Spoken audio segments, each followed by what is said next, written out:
I'm Carolyn Hancock, and this is Letters from Japan, with a little more about our side trip to Seoul, South Korea. We were in Seoul from Tuesday to Saturday, so I guess I could talk for hours about the trip, but that first afternoon and night are typical, except for the typhoon squall the next morning. Trying to find McDonald's because Bill wanted pancakes for breakfast, one umbrella, no rain suits, tremendous wind, cold rain.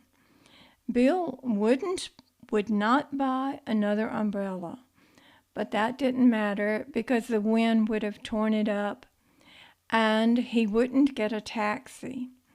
We couldn't find that McDonald's, but we did get to the embassy. The other two impressions of Seoul are the shopping markets and the military. We were constantly reminded that the city is under military command or military alert.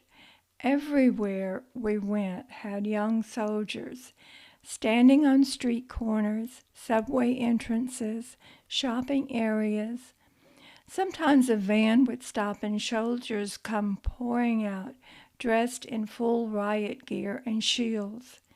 It actually had the feeling of a futuristic movie. Then there's the shopping. Seoul is a manufacturer and shopper's dream. Tongdaemun, the East Gate, is a massive area with the look of a flea market, except it's new goods, all the same kind grouped together. The first place we went was through an alley with little tiny shops, each one with a shoe something, eyelets, strings, soles, rolls of leather. Then into a building the size of a block. After the fourth floor, our minds were swamped. Imagine seeing millions of shoes stocked by hundreds of different shopkeepers, each operating a small section or stall of the building. But that is just what all the shopping districts are. Thousands of different shopkeepers selling the same things. Fabrics, silks, clothes, aquariums, leather, ceramics, pottery, tools, towels, scarves, hats, gloves, china, custom shirts, and suits. Anyone is where most of the tourists go. It's the only place where hawkers try to get you in. Yongsan is the electronics district.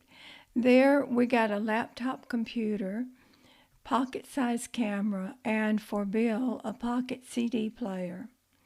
The prices on electronics are not much different from Japan, except for the laptop. My favorite place was Namdaemun, the South Gate, but by that time we were shopped out and ready to get back to our perfectly horrible hotel room. We had switched after the second night. How does all of those goods get moved around? Well, I have to tell you about what Bill called the mules. The way merchants have goods transported around all these narrow alleys and up and down stairs in buildings with no elevators. A man will have a contraption strapped to his back. It looks very much like a chair. Rolls or bags of goods will be piled on and strapped onto the chair, and he walks along, bent over from the weight, tapping the street or chairs with his cane. What's for lunch? Then the other extraordinary thing is to be walking in an alley and come upon the dining area set up in an intersection. Mid-afternoon, boards or tables are put out, little kitchens set up, and all sorts of food comes out. Impossible what they eat. Piles of pig's feet, boiled or fried, pig skulls, split down the middle, laid open with the brains exposed, all kinds of fish or fish heads only. Walk down the street and choose your own eel from those swimming in a tank. Sometimes the smell gets you. The second day we were there, no breakfast again. Around noon, Bill navigates us away from the market onto the subway. I'm hoping it's to luncheon close by. But close to an hour later, we are sitting at TGIFridays with real American type food all around, and we want some of all of it. We had thick chocolate malts, chicken fingers with good honey mustard, baby back ribs, all wonderful tasting, and a special treat. Bill thinks we can take the bus back north to town. Just walk across the street, catch the first bus. I don't know which number bus. Anyone, as long as he stays on this street. If he turns, we get off. Sounded real simple. But the driver is a maniac, lurching side to side, speeding up, changing lanes. Then, when the river doesn't show up where it is supposed to according to the map, and we go 10 minutes later on the bus, Bill decides we're going in the wrong direction, south, shouldn't have crossed the street. So, in the middle of nowhere, out in the countryside, these two foreigners bail out. Now, on the other side of the street, a bus stops within a few minutes, and in blind faith, we get on. It's a comfortable express bus, and we're back on course. Anyone for kimchi? On Friday night, we went to Korea House for dinner. Admittedly, a tourist trap place, but good. Dinner is buffet style, all Korean foods. We tried some of everything. Kimchi, which is a tart cabbage, spicy hot kimchi, octopus tentacle, eel, rubber band texture noodles, fish patty, that was awful, pumpkin puree soup, that was good, persimmon punch, great, rice cookies and bread, cardboard, jellyfish shredded like coconut, other forgettable stuff, and then some actually good regular type foods. After dinner, a traditional Korean folk show. The musical instruments together made a sound that was quite high. Korean singing, fan dance, drum dance. A wonderful night. It's time to head back to Yokohama. On the way to the airport, we passed a crane that had fallen on its face and squashed a building. This reminded Bill of a Dowell story, hilarious, which he was telling with his usual animation. We had just gone across a bridge on the Han River, but were otherwise paying no attention to our surroundings.